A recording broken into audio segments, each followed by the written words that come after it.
the standard. And of course, what that means is very few things come to the floor of the Senate. When the Republicans were in control just a few years ago, during the course of an entire calendar year, on the Senate floor, we voted for 26 amendments. 26. In the normal history of the Senate, hundreds of amendments are voted in the course of a year. But because of the filibuster and the design of many to slow down and stop the business of the Senate, in 1 year we voted for 26 amendments. 26. And that is what happens when you shut down debate. That is what happens when you shut down opportunities for amendments. And that is what happens when you pledge allegiance to the filibuster. We've got to be honest about this. There should be an exception written in for the filibuster when it comes to voting rights. Something as fundamental as our constitutional authority to vote should be given a day for argument on the floor of the Senate and should be subject to a majority vote up or down. That's not too much to ask.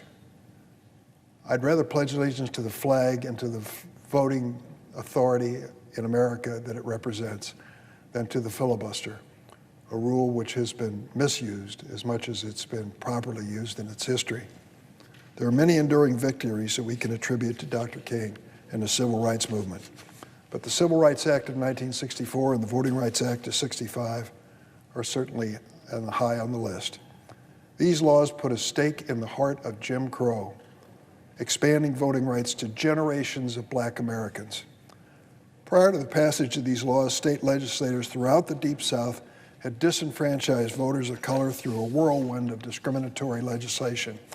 These laws didn't explicitly ban Black Americans from voting. The 15th Amendment, ratified during Reconstruction, prevented them from doing that. But soon enough, these lawmakers discovered new ways to discriminate against voters of color. And in decades after Reconstruction, they erected barriers to the ballot box like poll taxes, property ownership requirements, literacy tests. When it comes to Jim Crow laws, it's easy to get caught up in abstractions of generic descriptions. You hear the phrase literacy test that was used even into the 1960s in America, and you think, well, that just means I have to read at grade school level, right? Wrong. A poll test from a Louisiana parish had questions on it which I struggle to answer even today, and they were designed to make sure that voters wouldn't be able to answer them. Draw a line around a number or letter of this sentence. What the heck does that mean? On and on. I share this example to demonstrate what voter suppression looked like in the days of Dr. King. In the words of historian Carol Anderson, I mentioned earlier, tactics like literacy tests were, quote, legislative evil genius. They didn't disenfranchise voters on the basis of their skin color outright, but they were only administered to some voters, and you can imagine which ones. Thank God the members of this Senate, on a bipartisan basis, decided in the 1960s to outlaw this legislative sleight of hand. Our predecessors didn't cave in to the disingenuous cries of states' rights, which we hear to this day on the Republican side of the aisle. Our predecessors understood that voting is a fundamental liberty. It should be treated differently. It is the reason we pledge allegiance to that flag, because we make the decision under that flag of who governs us. Right now, millions of American voters are facing a new wave of voter suppression laws. And much like the proponents of Jim Crow laws did in their day, Republican state lawmakers today are erecting new barriers to the ballot box. Latched onto the myth of, quote, widespread voter fraud. That's what the state legislative leaders are saying. Where could they have come up with that idea? Is it possible it's a disgruntled former president with a bruised ego because he lost his effort for re-election in 2020? The reality is the laws they're passing in these states are not about preventing voter fraud. They're about preventing eligible Americans from voting. The nurse working back-to-back shifts on election day, the single parent who doesn't own a car, can't afford a babysitter, or a person living with a disability. Should we be concerned as to whether they have an opportunity to vote? We certainly should. The new laws enacted in nearly 20 states will prevent our most vulnerable neighbors from exercising their right to vote. That's why we ought to look at the Senate rules. It isn't just a matter of some theoretical academic debate on the rules. These are real-life decisions in states across the nation. And the most troubling of these laws take the assault of democracy even further. They give partisan actors more power to meddle and interfere in election administration. Some of the proposals we've seen could potentially allow partisans to overrule the valid votes of American people and anoint a victor of their own choosing. Over the next few days, I expect many of us will quote excerpts of Dr. King's most famous speeches. My hope is that we'll take heed of the words he wrote in that letter from the Birmingham jail. In it, he responded to a group of white religious leaders who'd pleaded with him and his fellow civil rights advocates to slow down, wait a little longer. Racial equality's going to follow soon. In response, Dr. King wrote, and I quote him, "For years now I've heard the word wait. This wait has almost meant never. We must come to see with the distinguished jurist of yesterday that justice too long delayed is justice denied." He continued, "We've waited for more than 340 years for our God-given and constitutional rights. I hope, sirs, you can understand our legitimate and unavoidable patience." Mr. President, the issue that we're debating on voting rights and the issue of our rules is not just a casual conversation about a rule book no one hardly knows of.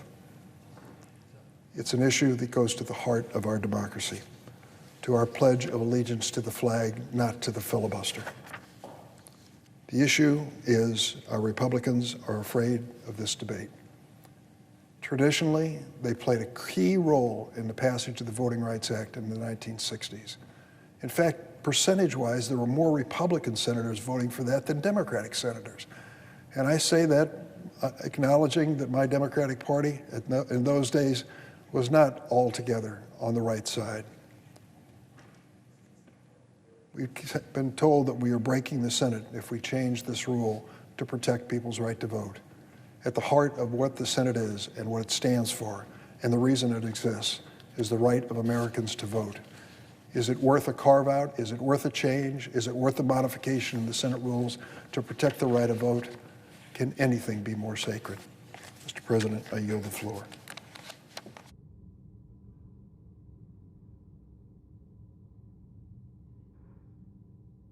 Mr. President.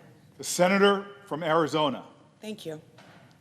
I rise at a challenging, divisive time for our nation. For years, America's politics have spiraled steadily downward into increasingly bitter tribal partisanship, and our democracy has been strained. While that may sound abstract, it is a problem that hurts Americans in real, tangible ways. These deepening divisions hurt our ability to work together to create new job opportunities, protect the health and safety of our communities and country, and to ensure everyday families get ahead. Americans across the country know this. They see it every day, not only on social media and cable news, but at their jobs and around their dinner tables. We are divided. It is more likely today that we look at other Americans who have different views and see the other, or even see them as enemies, instead of as fellow countrymen and women who share our core values. It's more common today to demonize someone who thinks differently than us, rather than to seek to understand their views. Our politics reflect and exacerbate these divisions, making it more and more difficult to find lasting, broadly supported solutions to safeguard our freedoms, keep our country safe, and expand opportunity for all our citizens. So 2 questions face us as a nation. Where does this descending spiral of division lead? And how can we stop it? Our country's divisions have now fueled efforts in several states that will make it more difficult for Americans to vote and undermine faith that all Americans should have in our elections and our democracy.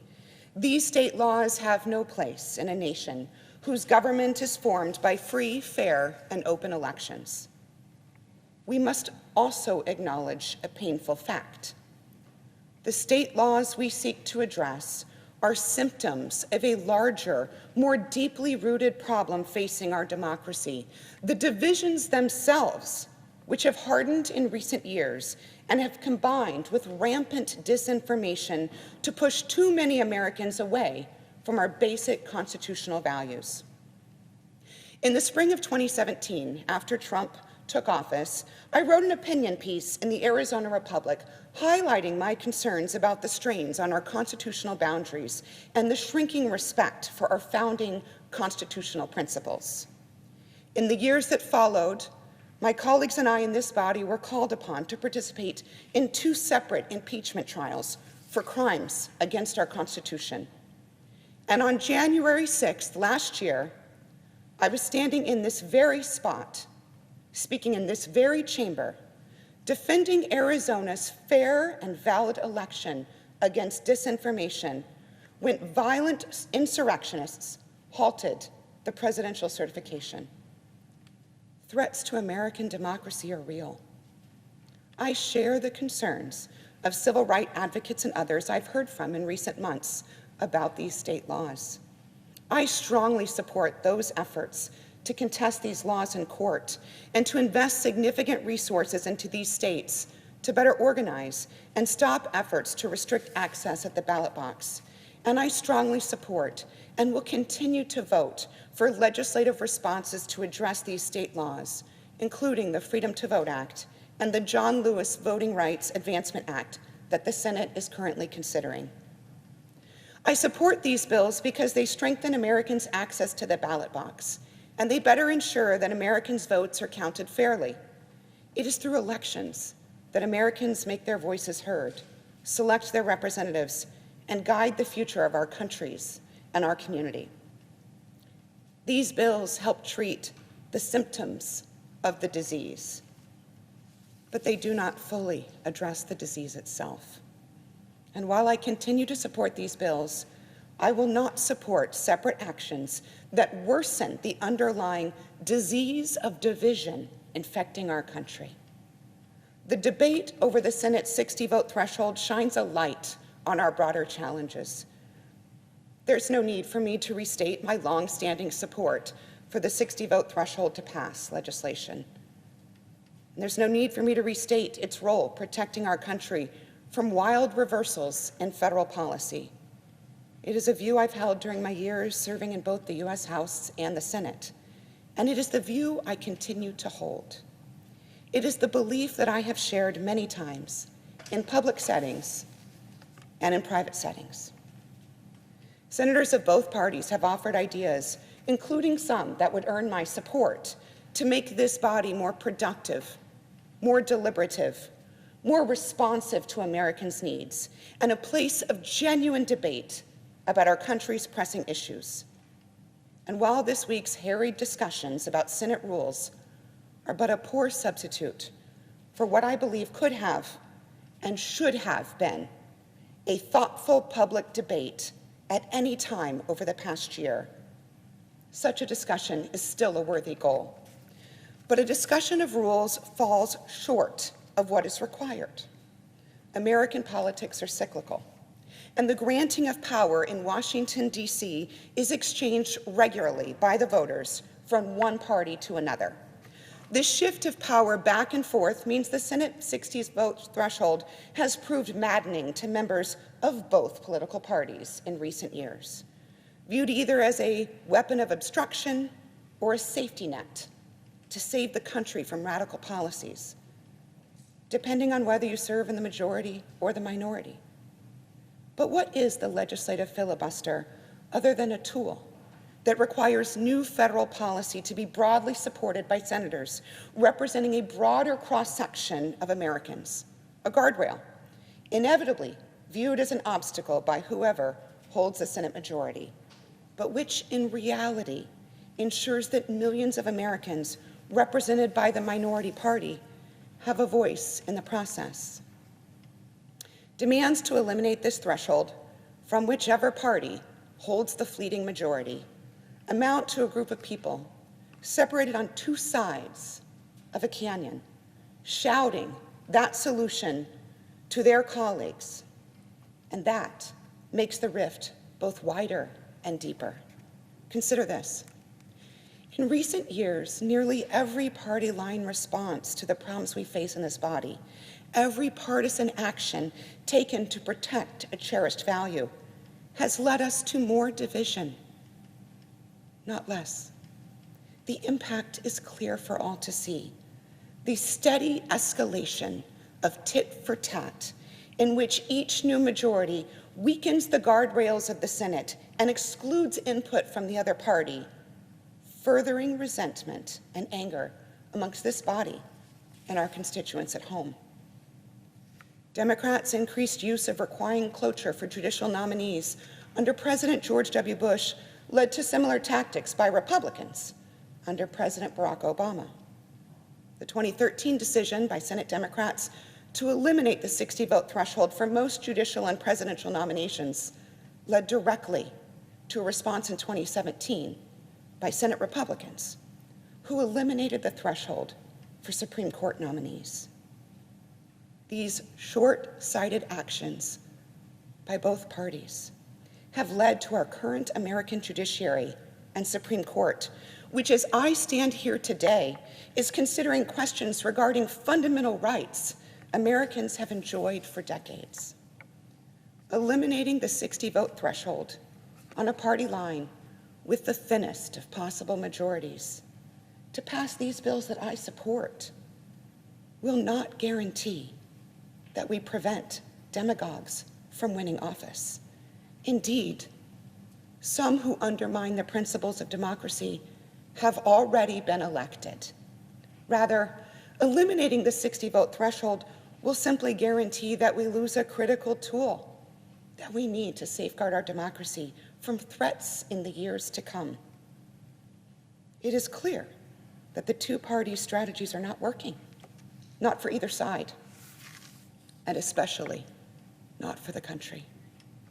Now, it's comfortable for members of each party, particularly those who spent their career in party politics, to think that their respective party alone can move the country forward. Party control becomes a goal in and of itself, instead of prioritizing a healthy, appropriate balance in which Americans' diverse views and shared values are represented. But when one party need only negotiate with itself, policy will inextricably be pushed from the middle towards the extremes.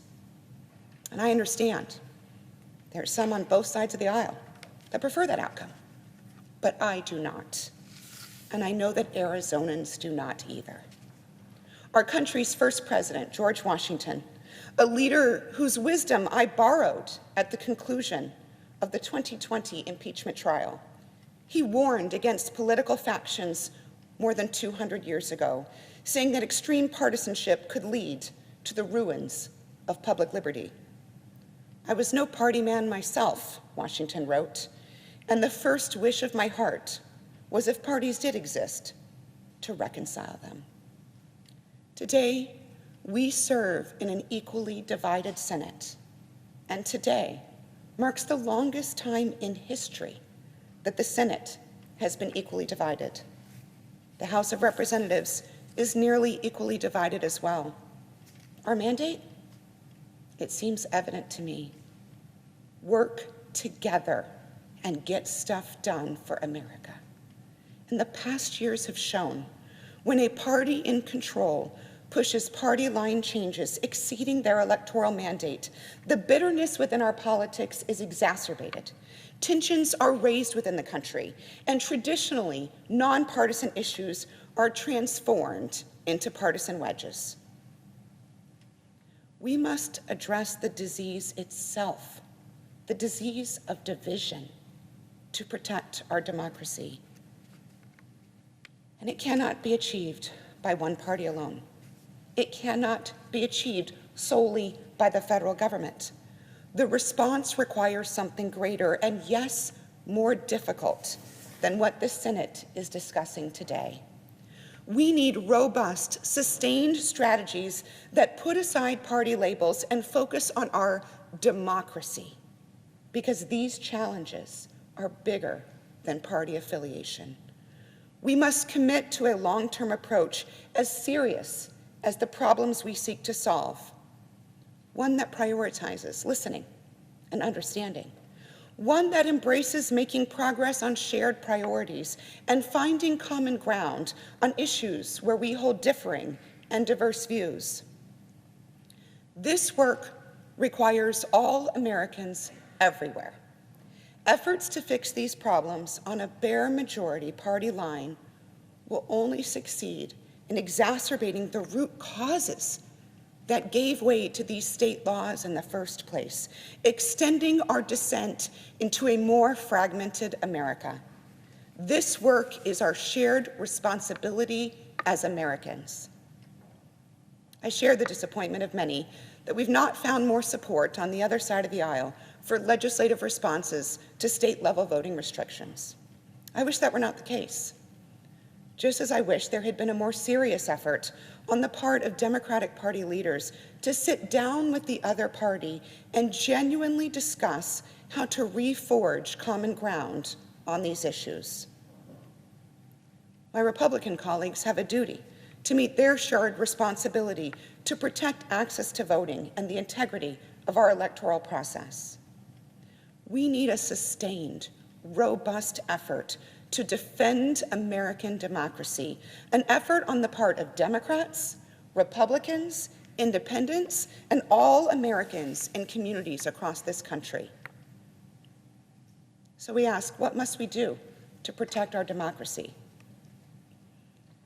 We should invest heavily in recruiting and supporting state and local candidates for office in both parties who represent the values enshrined in our Constitution. We should ensure we have a judiciary that is less lopsided in its political leanings and that we can all depend on to uphold the Constitution. We must confront and combat the rise of rampant disinformation and ensure that all Americans have the tools to see fact from fiction. This will be particularly difficult work, since some in power have used disinformation to manipulate our differences and pull Americans apart, pressuring us to see our fellow Americans as enemies. The dangers facing our democracy took years to metastasize, and they will take years of sustained, focused effort to effectively reverse. There are steps that we can take today to fix our politics and better set the stage for repairing our democracy. Many of you know I began my career as a social worker. And in our social work training, our first necessary skill is the ability to listen to others. Listening not to argue or rebut, but listening to understand. I ran for the United States Senate rejecting partisanship, willing to work with anyone to help Arizonans build better and more secure lives. And throughout my time serving Arizona, I have listened to Arizonans expressing diverse views on inflation, economic competitiveness, climate, and social priorities, and the role of the federal government itself. I find myself grateful time and time again to learn from Arizonans who share the same core values, but differ in position on issues and policies. Their similarities and their differences are surely representative of the complexity of Americans nationwide. So I find this question answers itself. Can two Americans of sharp intellect and good faith reach different conclusions to the same question? Yes. Yes, of course they can. It is easy for elected officials to give speeches about what they believe.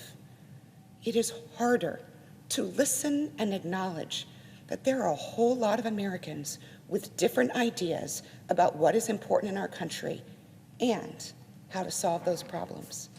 And yet, it is important to recognize that disagreements are okay.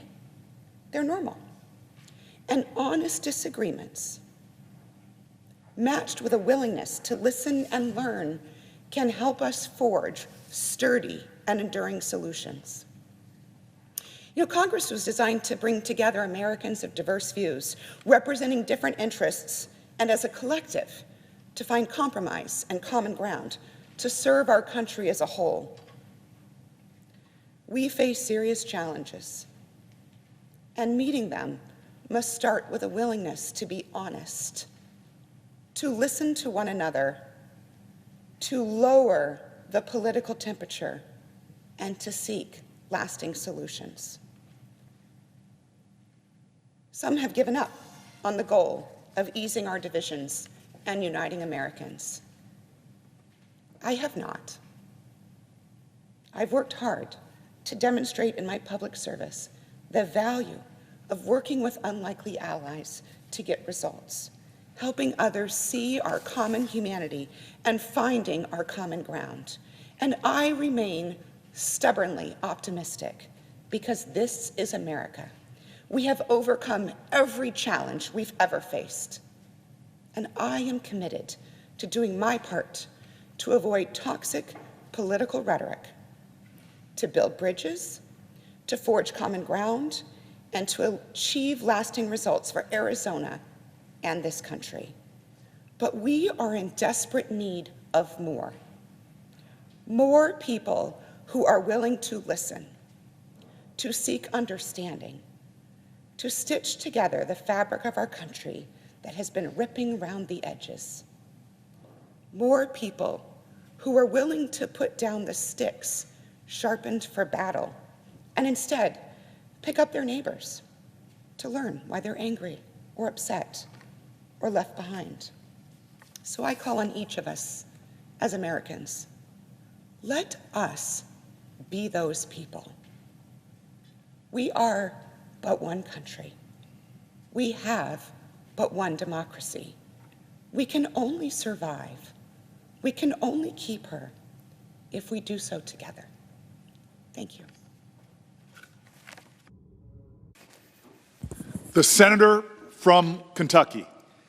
I rise today to speak against the sanctioning of German and Russian businesses over the transport of natural gas between their countries. Proponents of sanctions say, sanction this, sanction that. The Department of Treasury is currently administering dozens of sanctions programs designed to change the behavior of certain countries. And yet, no one seems to ask the important questions. Do sanctions promote peace and understanding, or do they escalate tension between nations? What behavior has China modified since the U.S. began sanctions? Has Russia changed her behavior? Has Russia given back Crimea? Mr. President, can we have order on the floor, please? Would you, senators please take their conversations outside of the chamber? The senator from Kentucky.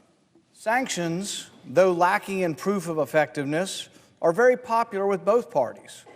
Embargoes, sanctions, Big Brother also garner bipartisan enthusiasm.